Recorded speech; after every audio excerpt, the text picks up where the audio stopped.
Baby ఇల్లు కట్టుకుందాం అన్నావు కదా 300 గజాల ఫ్లాట్ ప్లాన్ చెప్తా చూడు. సరే.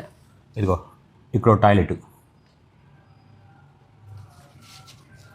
ఎంట్రన్స్లో టాయిలెట్ ఎందుకు? ఇప్పుడు అర్జెంట్గా బయట నుంచి ఎవరైనా వచ్చారనుకో వాళ్ళకి టాయిలెట్ అర్జెంట్, ఎక్కడికి వెళ్తాడు? నీళ్ళకి వెళ్తాడు, అందుకని ఇక్కడ టాయిలెట్. సరే. ఇది సింగిల్ బెడ్రూమ్. ఇక్కడ ఒక టాయిలెట్.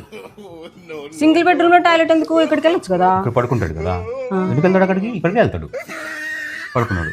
అవునా? ఇది డబుల్ బెడ్రూమ్. ఇక్కడ టాయిలెట్, ఇక్కడ టాయిలెట్. డబుల్ బెడ్రూమ్లో 2 టాయిలెట్లు ఎందుకు? ఇప్పుడు ఇద్దరు పడుకుంటారు ఇక్కడ పడుకున్నప్పుడు ఇద్దరికి వచ్చేయండి. ఎక్కడికి వెళ్తారు? వాళ్ళు దీనిలోకి వెళ్తారు, దీనిలోకి వెళ్తారు. సరే. ఇది కిచెన్. కిచెన్ చాలా పెద్దగా వచ్చింది. చాలా పెద్దగా వచ్చింది. ఇక్కడ టాయిలెట్. కిచెన్లో టాయిలెటా? ఇప్పుడు వంట చేస్తున్నారు, వంట చేసే వాళ్ళకి అర్జెంట్ అనుకో ఎక్కడికి వెళ్తారు? దీనిలోకి వెళ్తారు. అవునా? ఇది హాలు. హాల్లో ఇక్కడ టాయిలెట్, ఇక్కడ టాయిలెట్, ఇక్కడ టాయిలెట్. హాల్లో అన్ని టాయిలెట్లు ఎందుకు? ఇప్పుడు ఇక్కడ సోఫా ఉంటుంది, సోఫాలో ముగ్గురు కూర్చొని టీవీ చూస్తూ ఉంటారు. ముగ్గురు అర్జెంట్ అవుతుంది. ఎక్కడికి వెళ్తారు?